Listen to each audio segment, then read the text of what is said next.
Imagine waking up one ordinary morning in September 2008, reaching for your debit card only to find the ATM silent and unresponsive, gas stations turning away customers, grocery trucks parked idle on highways because companies couldn't secure the cash to keep moving, factories shutting down mid-shift, workers sent home without pay. Not in a far-off dystopia, but in the heart of the modern world. That was the precipice we stood on. The global economy almost stopped. It didn't announce itself with sirens or explosions. The danger grew quietly in the shadows, where most people never look. Banks had spent years transforming ordinary home loans into intricate securities, slicing and repackaging them, stamping them with high ratings and selling them across continents.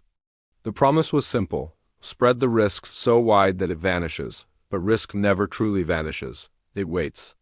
By 2007, cracks formed in the American housing market, prices fell, borrowers defaulted. Those securities began to crumble in value. Banks holding them or relying on them as collateral faced mounting losses. Still, the system appeared stable on the surface. Then came September 15th, Lehman Brothers, a Wall Street giant nearly 2 centuries old, filed for bankruptcy. Markets wavered, but many assumed the damage would stay contained. After all, other banks seemed stronger, but containment was an illusion. Here's where the true fragility revealed itself. Beneath the headlines operated the repo market, the unseen plumbing that moves trillions of dollars each day. Institutions lend cash overnight, taking government bonds or other assets as collateral, then reversing the deal the next morning. It's routine, essential, invisible. Without it, even the largest corporations can't bridge the gap between today and tomorrow. When Lehman collapsed, trust evaporated. Lenders demanded more collateral, charged punishing rates, or simply walked away. Why risk accepting securities that might prove worthless? The flow of short-term money ceased. The next day brought the twist that turned unease into panic. The Reserve Primary Fund, a money market fund treated by companies and investors as safer than a savings account, announced it could no longer pay $1 for every dollar invested. Lehman debt had dragged it under. For the first time in decades, the buck broke.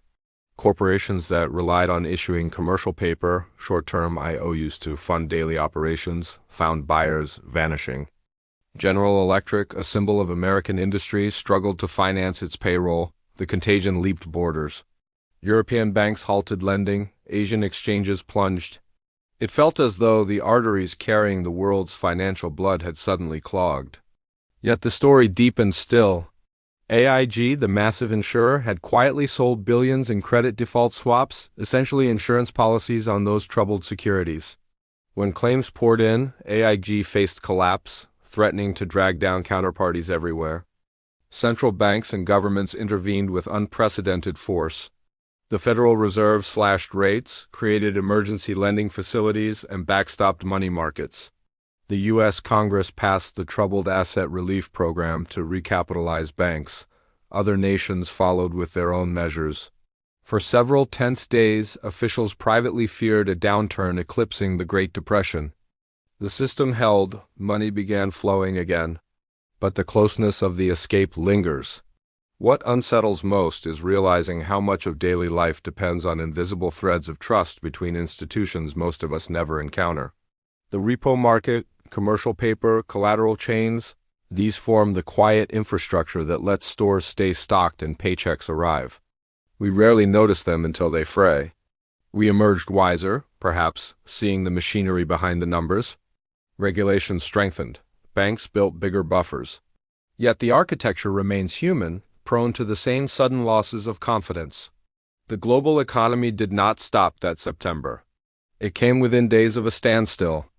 And that raises the question that stays with you. When the next unforeseen shock arrives, whether from markets, geopolitics, or technology, will those same threads hold? Or will we again find ourselves one step from silence?